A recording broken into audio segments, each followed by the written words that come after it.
Welcome back viewers. इस PHP के training के अंदर जो है इस वीडियो में हम पीएचपी मेल को डिस्कस करेंगे। इसका पहले नाम था ईमेल, लेकिन मैंने इसको चेंज कर दिया, पीएचपी मेल कर दिया। ठीक है जी। पीएचपी के अंदर एक फंक्शन है मेल के नाम से, जिसके थ्रू आप लोगों को ईमेल सेंड कर सकते हैं बेसिकली। सबसे पहले तो ये पेज है, इसको मैं थोड़ा सा इसका डुप्लिकेट बना लेता हूँ, सेव एज कर लेता हूँ। पीएचपी मेल डॉट पीएचपी इसको कर देता हूँ। और ये पीएचपी का जो इसके अंदर ऑलरेडी कुकीज़ का था, इसको मैं हटा देता हूँ। अब यहाँ पर आपको बताता हूँ। तो पीएचपी मेल जो फंक्शन है बहुत इजी, बहुत सिंपल है। आप बहुत सिंपली यूज़ कर सकते हैं इसको और बहुत आसान है।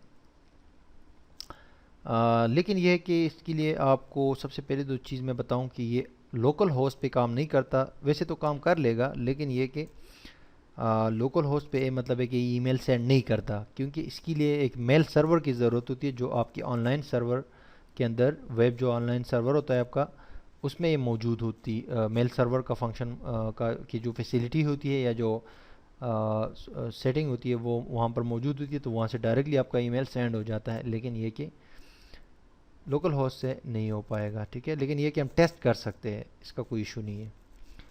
तो ईमेल सेंड करने के लिए, किसी को ईमेल सेंड करने के लिए आपको चार चीज़ों की ज़रूरत होती है।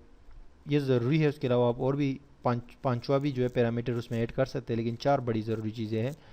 इसमें पहले नंबर पे किसको ईमेल सेंड किया जा रहा है उसका एड्रेस, सब्जेक्ट क्या है ईमेल का वो, थर्ड नंबर पे मैसेज क्या है, और फोर्थ नंबर के किसकी जानिब से भेजा जा रहा है। तो ये चार चीज़ें बड़ी ज़रूरी है। तो मैं आता हूँ यहाँ पर अपना इस फोल्डर में जो हमारे पास माई टेस्ट के नाम से था, इसमें ये phpmail.php है। तो इस पर मैं आ जाता हूँ, ये पेज है। अब जैसे कि मैंने आपको कहा, मैं एक कमेंट लिख देता हूँ, फॉर पैरामीटर्स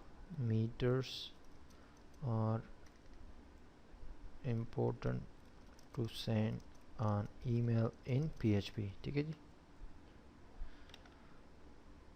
अब फोर पैरामीटर्स क्या है।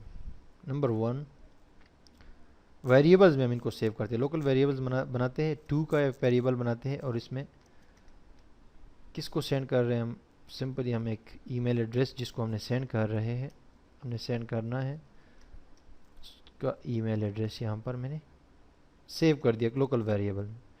सब्जेक्ट का एक और वेरिएबल मैंने बनाया, उसमें मैं यहाँ पर इक्वल कर देता हूँ, इसको यहाँ पर सब्जेक्ट लिख देता हूँ, from online Ustad dot com. Just एक सब्जेक्ट, कोई भी आप जो सब्जेक्ट होगा वो दे दें। दो वेरिएबल्स हो गए। थर्ड वेरिएबल है मैसेज का। अब इसके अंदर मैसेज क्या होगा, तो मैंने सिंपली एक मैसेज के नाम से एक वेरिएबल और बनाया, लोकल वेरिएबल डॉलर के साइन के साथ, जैसे कि हम बनाते हैं, और इसमें कुछ डेटा को स्टोर कर दिया। मैंने कहा कि hey how this is Wali, this is Abdul from online Ustad dot com, we invite you to participate in our lucky draw program for September 2014. Thank you, thank you। ये हो गया जनाब मैसेज, कोई भी मैसेज हो सकता है आपका। और फोर लास्ट चीज़ जो है वो ये है कि फ्रॉम, मैं इस फ्रॉम का जो है ये इसीलिए ये वेरिएबल इस तरह बना रहा हूँ ना, टू सब्जेक्ट मैसेज फ्रॉम, ताकि आसानी रहे। और हमेशा पीएचपी में हम आसानी चाहते हैं, या किसी भी प्रोग्रामिंग लैंग्वेज में, ताकि हमें वेरिएबल्स का पता हो कि किस चीज़ के लिए बनाया गया है। तो फ्रॉम में मैं अपना ईमेल डाल देता हूँ, जैसे कि जिसकी तरफ से जा रहा है ईमेल, तो आगे से बंदा रिप्लाई भी कर सकता हूँ। तो ये मैंने अपना ईमेल डाल दिया, दैट्स इट। ये सारा सब चीज़ें हो गई। अब एंड में जो है क्या है कि आप सिंपली मेल लिखे, और मेल के अंदर जो है आप सबसे पहले टू, उसके बाद कॉमा, फिर सब्जेक्ट, फिर कॉमा, फिर मैसेज, और फिर फ्रॉम। ये सारी चीज़ें आपकी ईमेल सेंड हो जाएगी अगर ये आपके ऑनलाइन सर्वर पे होगा। और इंशाल्लाह हम वहाँ पर ऑनलाइन सर्वर पे इसको चेक भी करेंगे। मैं आपको कोशिश करूँगा कि एक ये आपको लाइव जो है मेल सेंड करके आपको वहाँ पर दिखा सकूँ। कि ईमेल सेंड हो गई है, हमारे पास भी ईमेल आ गई है, उनके पास भी चली गई है। ठीक है जी। तो ये 4 हमने इसमें डेटा को स्टोर किया और फिर हमने मेल लिखा। मेल ये बेसिकली ये फंक्शन है और ये दो जो इसके इस फंक्शन के पैरेंथेसिस जो है, एक स्टार्टिंग और एक एंडिंग, ये जो 2 ब्रेसेस है, इसके बीच में हमने टू फिर कोमा फिर सब्जेक्ट फिर कोमा फिर मैसेज फिर फ्रॉम, ये सारा डेटा इसी हिसाब से सेंड हो जाएगा। हम ये चीज़ें जो हमने वेरिएबल में सेव की, हम यहाँ पर डायरेक्ट भी डबल कोट्स के अंदर लिख सकते थे, लेकिन वो थोड़ा सा लंबा हो जाता, तो इसीलिए हमने सेपरेट वेरिएबल्स में वो किया।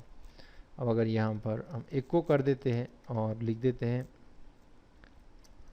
H2 में, H2 टैग में ईमेल वाज सेंट सक्सेसफुली